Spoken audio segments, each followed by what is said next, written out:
I'm underwater filmmaker Kina Scollay. I was attacked by a great white shark, but now I spend my life filming the top of the food chain. Join me for encounters with orca, sea lions and sharks. This is Ocean Predators. Something beautiful in the water.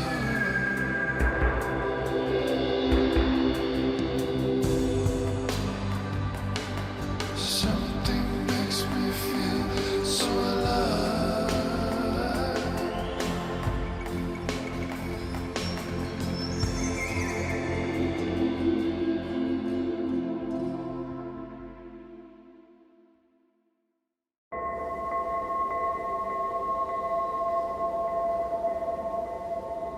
In the waters around New Zealand live over 70 species of shark.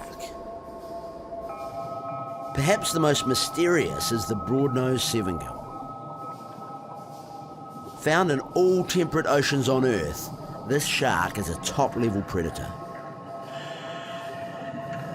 The species is known to hunt in packs in Australia and South Africa, but almost nothing is known about New Zealand's Sevengills.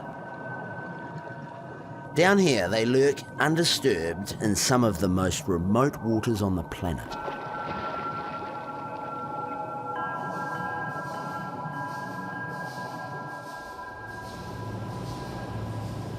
We're heading to Port Pegasus, at the bottom of New Zealand's third biggest island, Stewart Island. We've joined the New Zealand Department of Conservation aboard the Southern Winds. We're searching for a population of Sevengill sharks that I've filmed only once before. They have never been studied by scientists, and I want to find out more.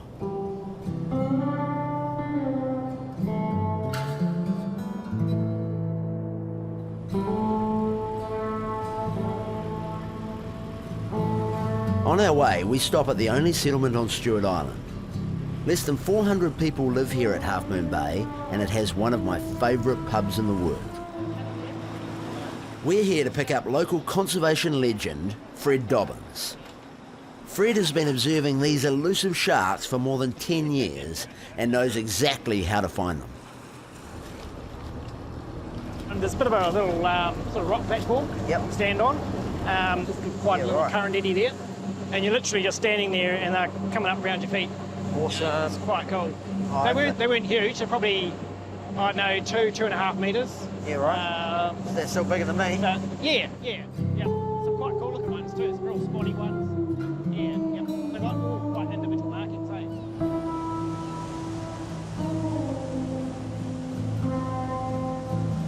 For us to Port Pegasus is about 4 to 5 hours, and we're travelling at a reasonable speed. I mean, most people probably don't actually realise how remote it is down here. Oh, I think absolutely. The majority of New Zealanders have got no idea. I mean, it's not an easy place to get to, right at the bottom. We're as far away as from Auckland as you can be in New Zealand, really. So the majority of New Zealand population probably has very little idea about, the remoteness or what's here. It's not for the faint-hearted in terms of those people coming down in boats. And you need a big boat to do this section. Port Pegasus is not small boat territory either, really. Infamous bit of water. Yeah, it is.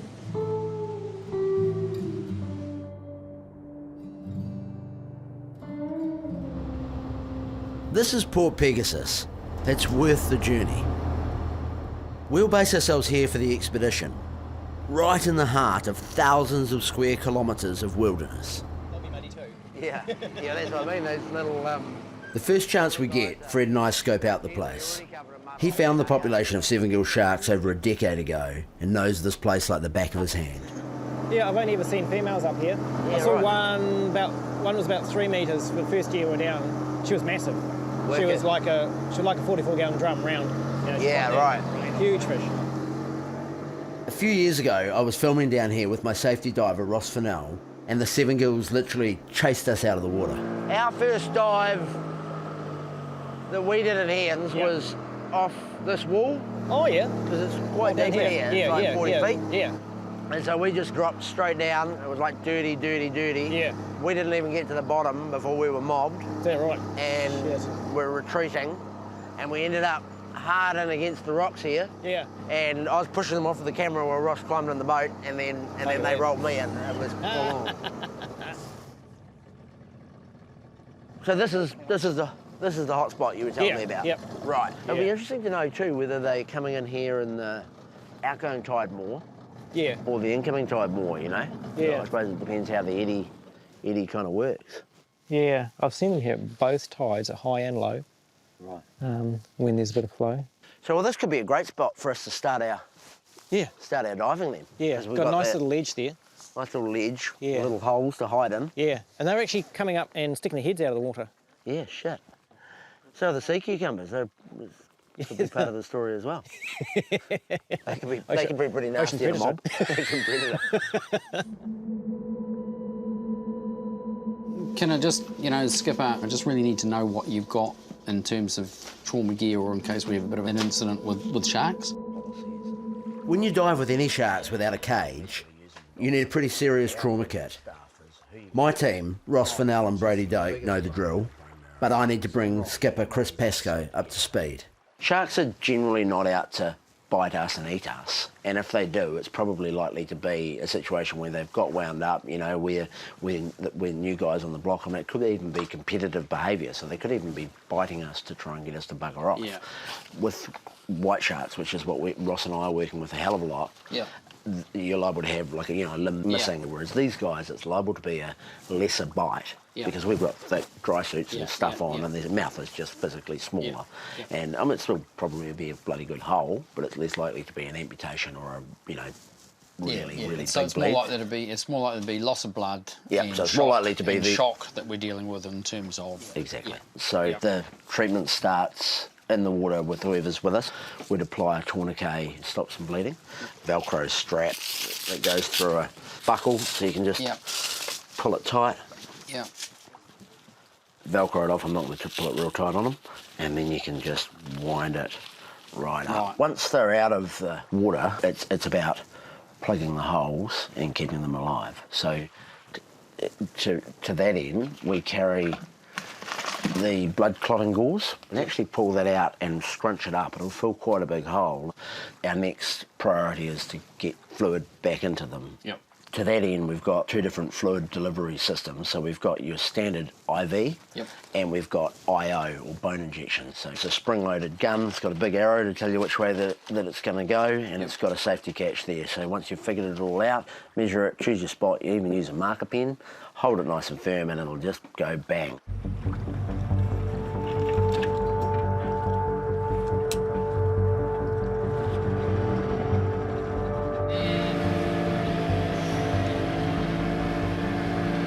Well, it's good to be underway. Nice to be underway. Yeah. Go for a dive. Let's go for a dive. So we're at 47 degrees south. It's bloody cold. There's a lot of current. It's dark, and there's a bunch of sharks. I mean, it's not really sounding like the beginning of a nice story. So in a place like this, you've got to have the A-team, and I mean, I always have Ross watching my back. Ross is a commercial diver and has dived with me in so many different places, and I can focus completely on the camera. I know that Ross is going to be behind me watching my back. I think as soon as we jump in, we're going to see them. They'll come straight after our splash. I can almost guarantee it, eh?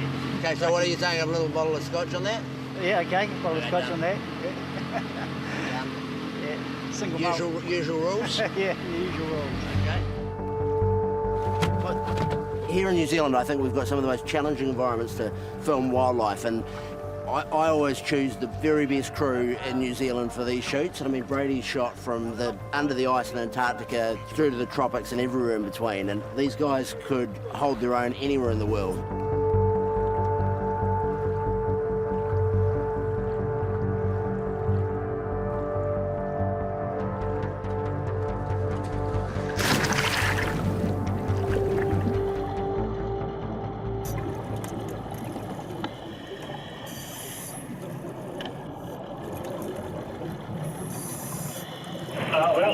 We've got our first one.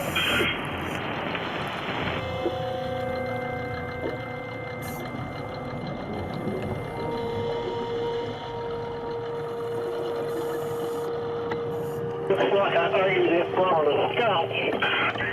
The second one coming up behind.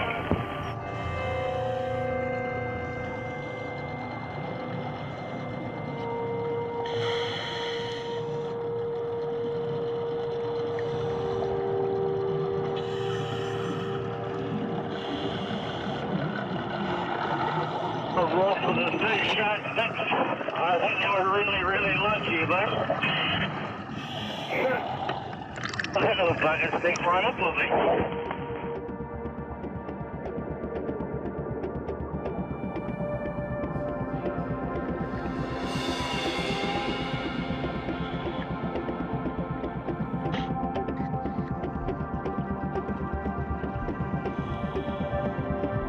He comes the big gills right up to my dime. Beautiful.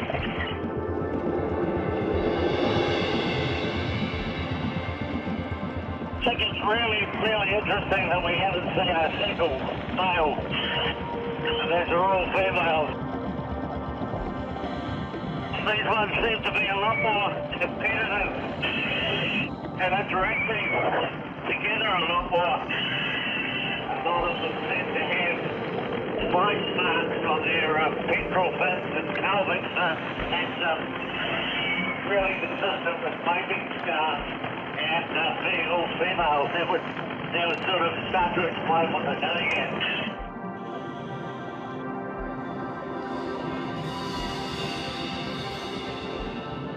You notice Ross, the blood mark around the side, the middle of that gill.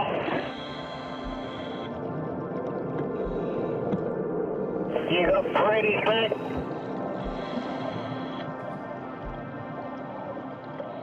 I think it's fair to say that none of these sharks are actually hunting us or really out to attack us, but they're certainly curious.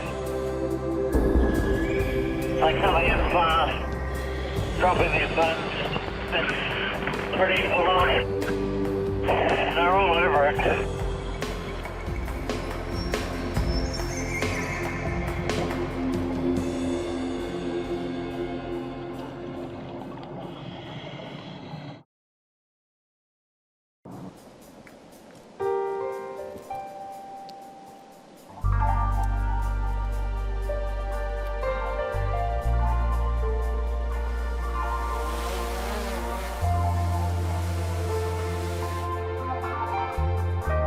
Beautiful wilderness. There's not a sign of human habitation here.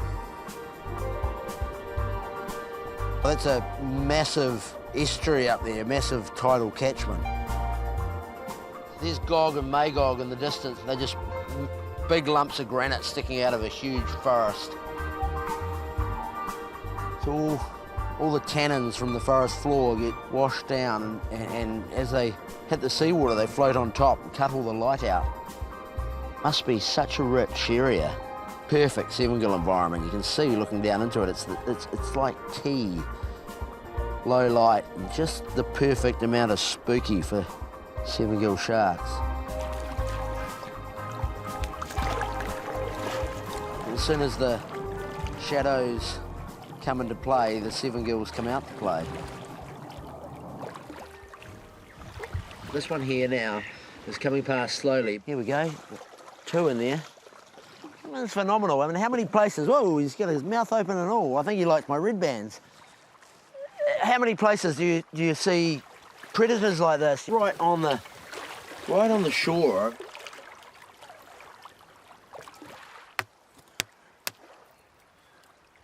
I've never been anywhere where you can attract a big apex predator right off the rocks with a broken muscle. Here comes one now. You can see the white on the bottom of his jaw there. As you see them coming at you, I always call it the evil grin. It's his bottom lip, really, and it's often the first thing you see when you see them in very low light, shadowy environments.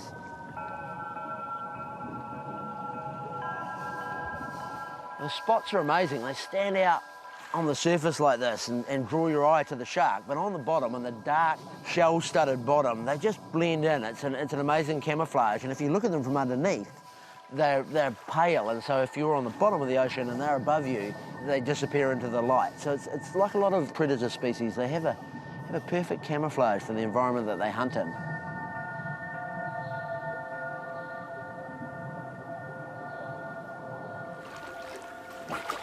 You see the gills there? I mean, most sharks have 5 gills, and Sevengills are related to an ancient line of sharks that still have 7 gills, and it makes them really, really unique.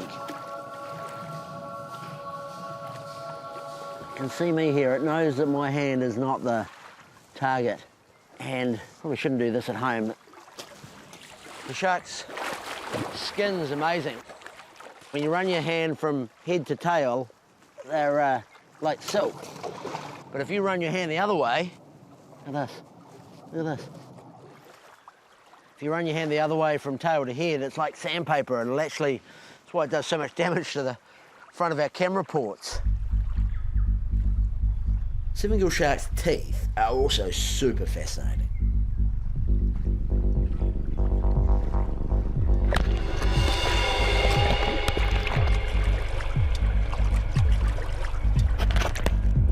Even though when you look at a Sevengill, they kind of look a bit gummy and they look like they don't have many teeth in there. When you look at it like that, they're bloody big teeth for the size of the animal. Really different to a lot of other sharks. Their bottom teeth are curved one way and shaped for cutting, and the top are classic pinning shark's teeth.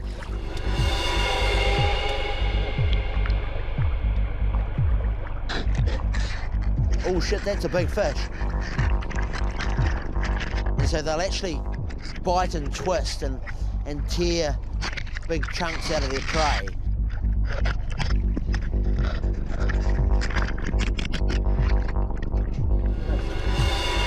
Really different to any other shark, and those uniquely shaped bottom teeth were highly prized by some Maori to make weapons with.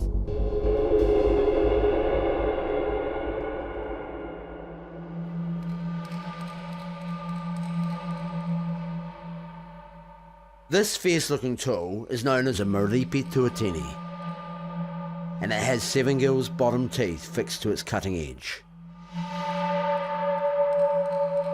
Knives like these were used by Maori across New Zealand and were designed to do what Sevengill shark teeth do best: slice through flesh.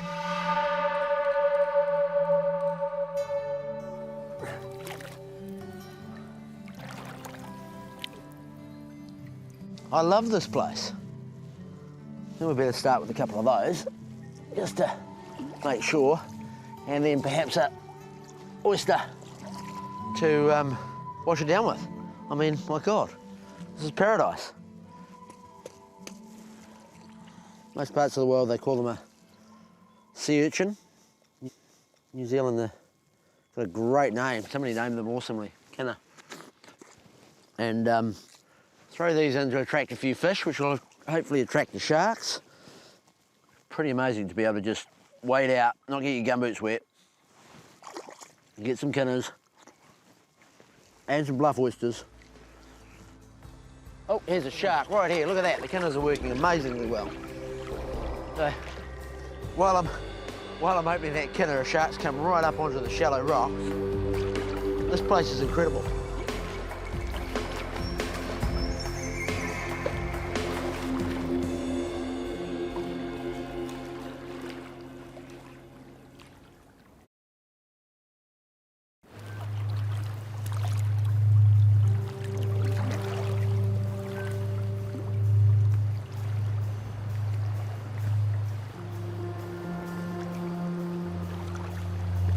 There's one out here. Look at the shark. It's in a foot of water and it's carrying on in. I mean, it's phenomenal. I mean, they do seem to like the camera more than my toes, which is great.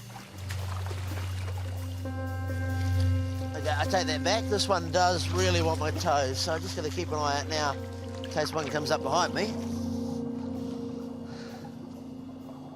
You kind of don't want to be doing this unless you've got a reasonable idea of shark behaviour and a couple of safety guys with big long sticks real close by if things get out of hand. Because if one of these guys gets you by the leg, I mean, they're going to weigh a lot more than you do, and they would roll you over pretty quick. And they're capable of a hell of a turn of speed. I mean, they will surprise you. And it's really not hard to imagine how they would hunt together to bring down a prey that's a lot larger than them. These guys bite more people in New Zealand than any other species of shark.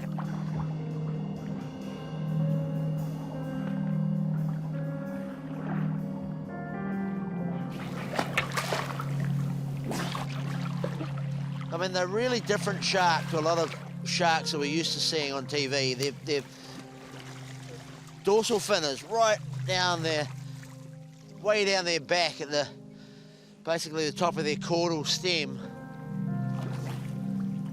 Shit, they're camouflaged. I mean, look at that. Can't even see. So I reckon that's a male. It looks like it's got claspers. See, this is what fascinates me. I mean, what are they doing? They're coming up on top of the rocks, and they're really, really active up here. And I truly do wonder whether we're not watching some sort of courtship behaviour, because there's a lot of interaction between individual sharks that's definitely not related to what we're doing. And so many of the females have super fresh bites, which are highly likely to be mating scars. I really do wonder. I know that other shark species will mate in really shallow water, and they bite on each other. This one's our male. I've noticed a couple of times, and a third one right here coming up to the camera. We've got 3 sharks, and so what are they doing? Like, that really does look like courtship behaviour. That one, the male was trying to bite the female on the fin, and this one's going to come right in shallow. I've got to watch behind me here. There's 2 more behind me. I honestly think, look at that. They're trying to latch onto each other, and that's classic mating behaviour, which I don't know that anybody's ever seen in Sevengills, but it's certainly been seen in other species.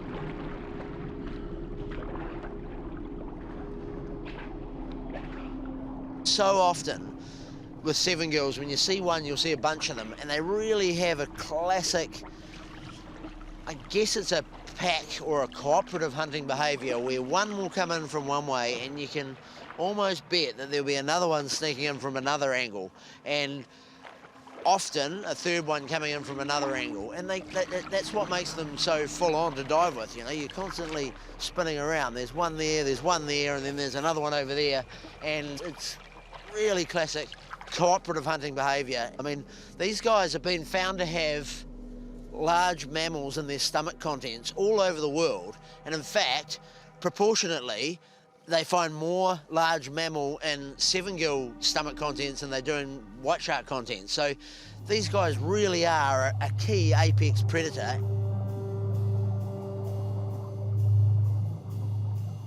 That shark, when it came in, it had its nose hard on my camera lens and wouldn't back off. So I just put my hand over the sensors on the end of its nose and just lifted its head up.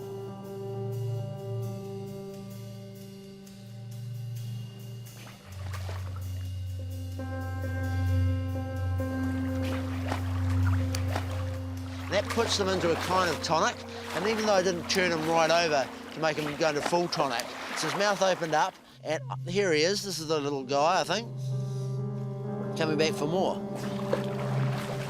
Tonic immobility is a state that sharks and rays will go into when they are turned upside down in various ways, where you put your hand over the sensors on the end of their nose. They actually go into almost relax and go into like a zombie state.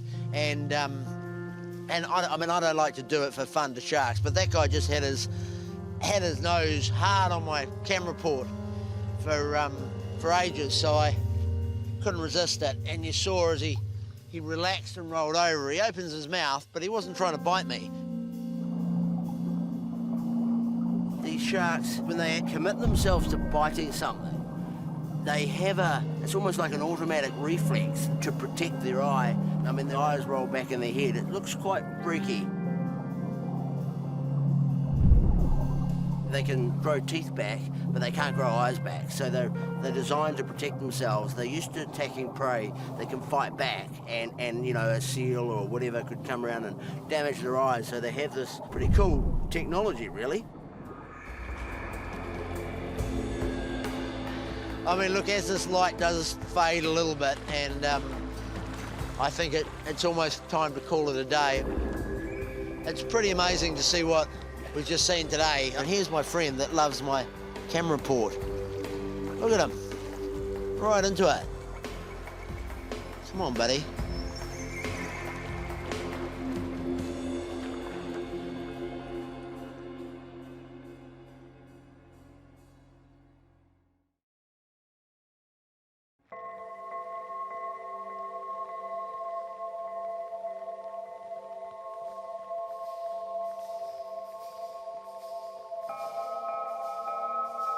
Kina topside, comms check topside. Do you get me there? Yeah, copy that, Chris. We will start heading down with the current. Yeah, roger that. Okay, good luck, guys.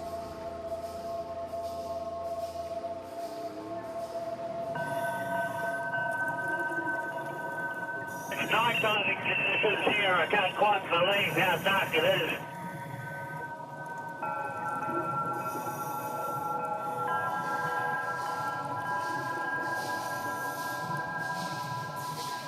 With all the rain, there's so much tannin in the water. Like if you filled your swimming pool with tea bags, the actual water is stained dark, and the tea-coloured water, it just sucks up all the light we've got.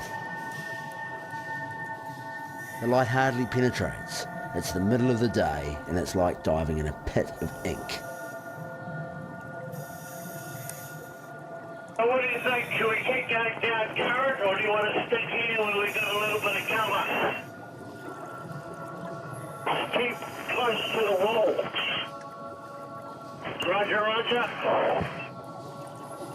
If you're concerned, we can always call the side to come back. Yep, okay, just a moment. Yeah, roger that.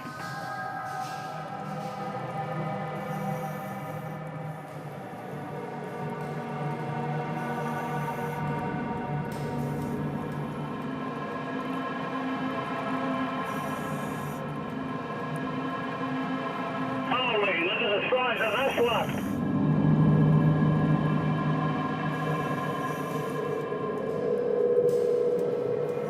That's the biggest one I've seen so far. Yep, sure the pretty.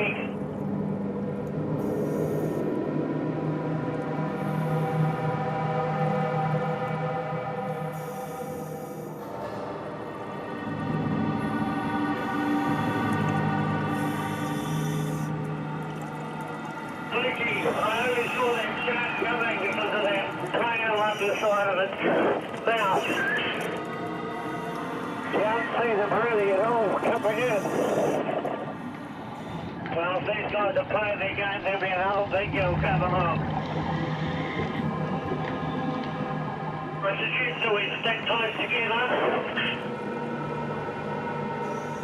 The big girl right up behind me. Roger that. Yeah, that's that big one. Shit, that's a big shark, eh?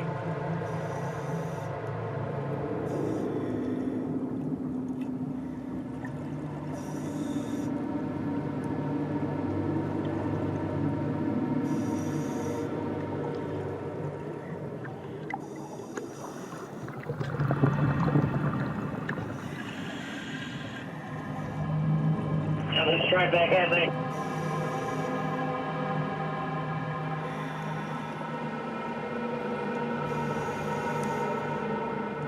Look at it go, that tail's flat.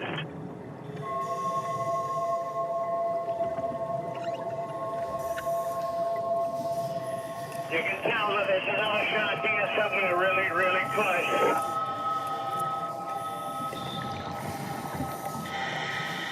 There you go, there's a big girl.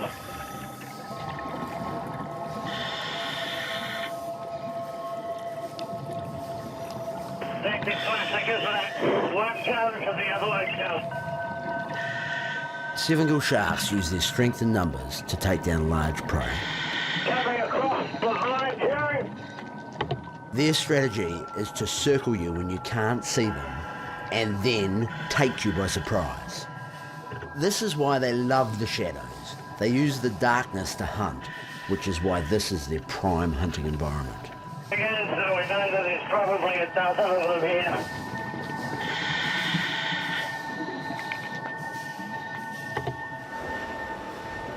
Topside from Kina. Do you copy, Chris? Kina topside getting you good. You getting me over?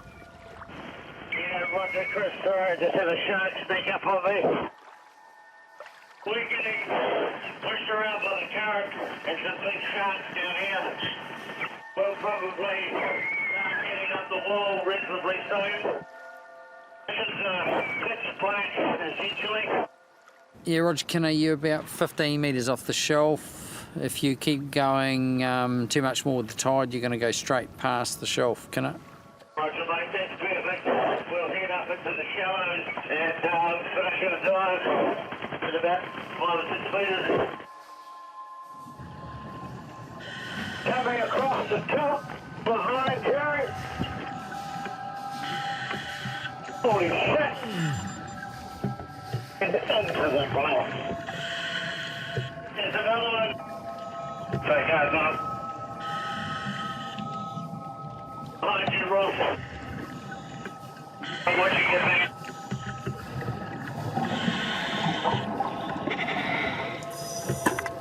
It's starting to get a little bit hectic.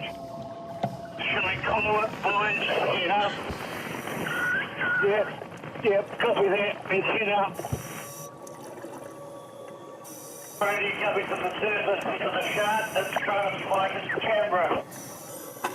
Just stop backing off. They're really breathing up. I haven't seen them behave like this. Just strip them off.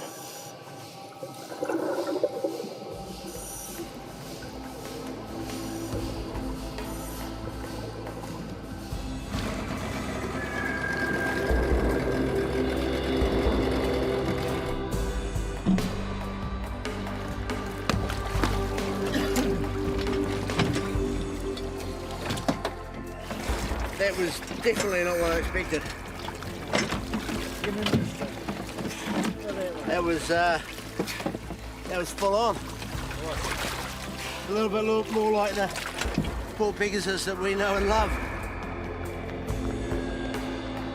What do you reckon? They were getting pretty aggressive. Yeah, if we could have stayed down there a bit longer, Yeah. could be interesting. Yeah, I reckon if we'd stayed at the bottom of this bank here, Yeah. they would have started biting shit, you know? Probably like us, you know? I mean, I like to think we're quick enough to stick something between us and them, but, well, I mean, preferably Ross. Yeah. Yeah.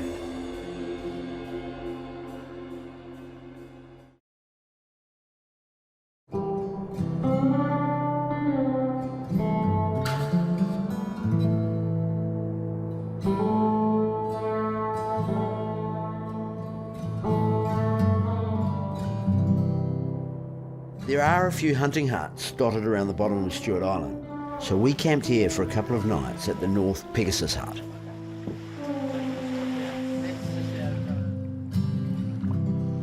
We'd been waiting on the weather so I could catch up with my mate Zane Smith.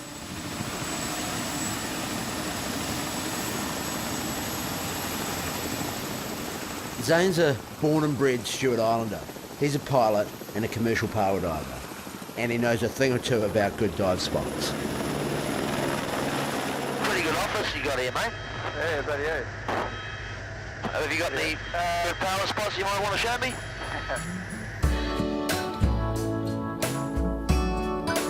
Pretty awesome to get up above Port Pegasus and get this view away. I mean, right down in the southeast corner of Stewart Island, it's got to be one of the biggest southern harbours in this part of the world, wouldn't it, Zane? Yeah, for sure, yep. Yeah, it's an amazing spot.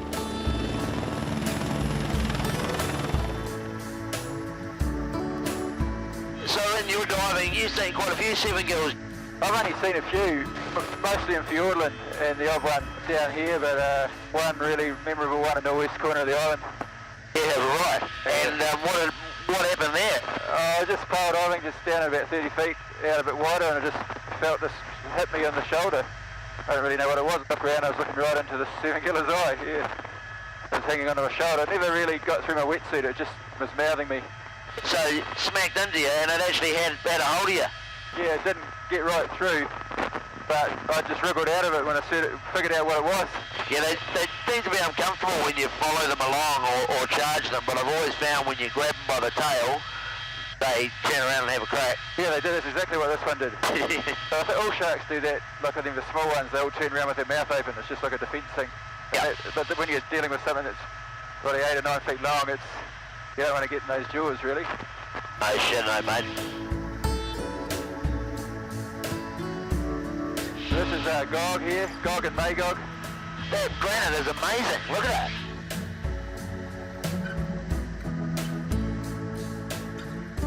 So splitting your time between flying around places like this, power diving, and a bit of time hooning around in choppers in the tropics, it looks like you've kind of got the life every bloke wants. Yeah, I like it anyway. Good. Oh, this looks like an awesome spot, mate. The water looks clear.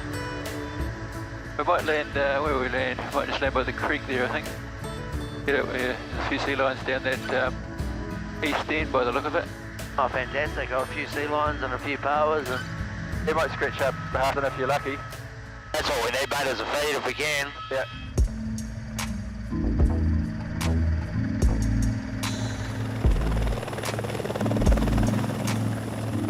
You could be forgiven for thinking we're in the tropics on a day like today, but this is Broad Bay, right at the bottom of Stewart Island. To see sea lions on a more or less mainland beach like this, I mean, I know we're probably the last sandy beach between here and the Auckland Islands, a few hundred miles south, but that's a pretty phenomenal sight, isn't it? Yeah.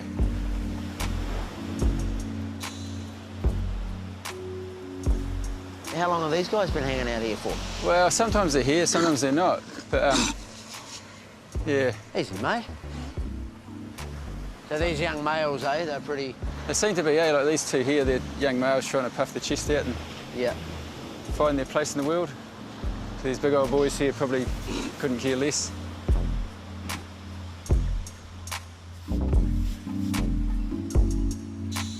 How long have you been seeing this for? Maybe the last 5 to 10 years there's I been... think maybe it's a good idea to give this guy a bit of space. What do you reckon? Amazing looking critter, isn't he? Yeah, yes, he's been around. Well, let's hope it's the start of something. I mean, it's pretty special for a species that's been pushed to the brink of its range Yeah. to be coming back and breeding in these places. So they could make it quite an interesting power dive. Yeah, I'd say, yeah, they'll be interested to see what's going on, I'd say. Yeah. That's awesome, though. I mean, to be honest, I mean, you've said it to me, these are my favourite ocean predator to swim with of all of them. Yeah, the more I swim with them, the more I like them, yeah. They're intimidating, but they're not. They're all talk, really. Well, I reckon leave these guys to do their strapping amongst themselves and go and get our gear on and Yeah. get a feed. I'm getting peckish.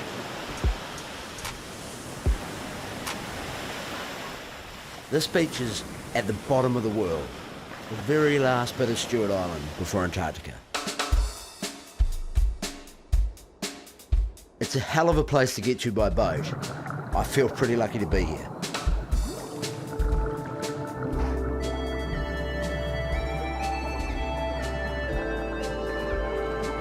I was a professional power diver for 20 years, and believe me, power diving in these latitudes isn't often like this.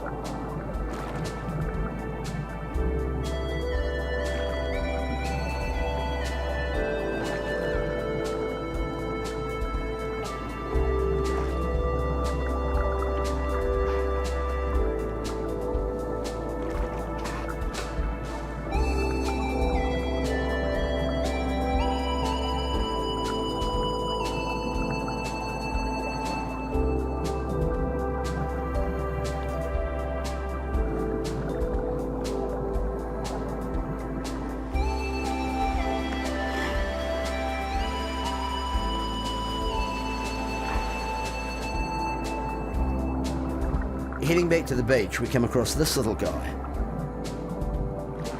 It is a surprise because seahorses are usually hiding in the seaweed. They're a pretty cool predator in their own right. They sneak up on their prey and suck them in, swallow them whole. I'm pretty pleased these guys aren't big.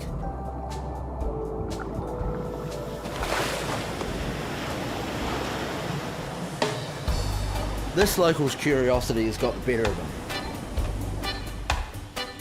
Sea lions are a classic.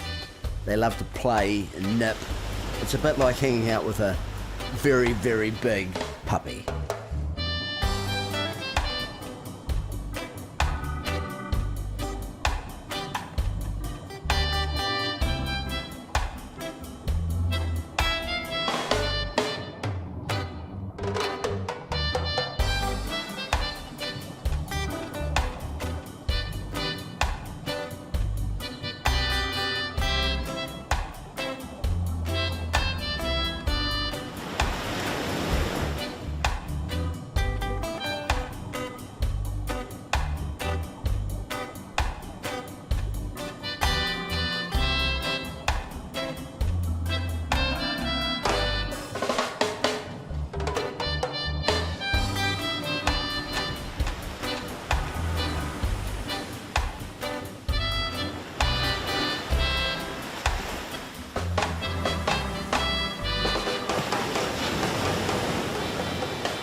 Friendly locals.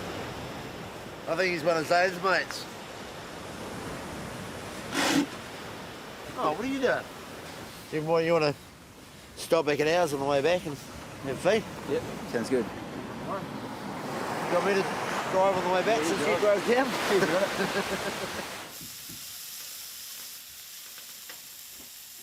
So you don't mind if they're pretty mildly cooked here? No, it's good. I'm going to basically just run them through the pan. So Zane, there's nothing flash going on here, mate. You boys must be hungry too, eh? Oh, yeah. The thing about my cooking is the less I do to it, the better it's going to be. Oh, yeah. Yeah. As someone who spends a lot of time diving in these parts, Zane's got a few great stories about sea lions. It was the end of the day and I jumped in, I speared a greenbone. She came straight in, grabbed it off the end of the spear and ate it. Yeah. Bugger. Yeah, so right. But then she went from being quite aggressive to being my best friend like that. Yeah. Come on, guess another And then, so off I was looking for another greenbone to spear. And I felt this look on my cheek, looked round, and it was her whiskers. And as I looked round, she looked round, and we both... I thought, how am I going to get another greenbone for tea? So I speared a wickety, it's a wrasse, and she ate that, and while she's off eating that, I quickly speared a couple more greenbone and got them to the dinghy buoy. And so she figured out what you were doing. She was waiting for you to spear another one. Yep. And you reckon when you felt the whiskers, she was going, oi, what about that one? Yeah, well, she was right there looking for a fish as well, you know. Oh, shit, I'd love to see that. Well, what a neat bloody trip that was. Mate, one day.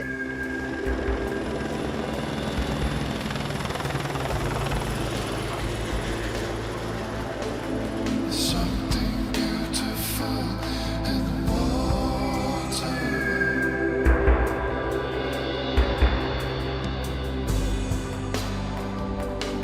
Something makes me feel so alive.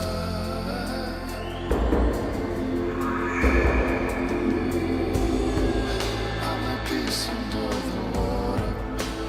No one here can judge me.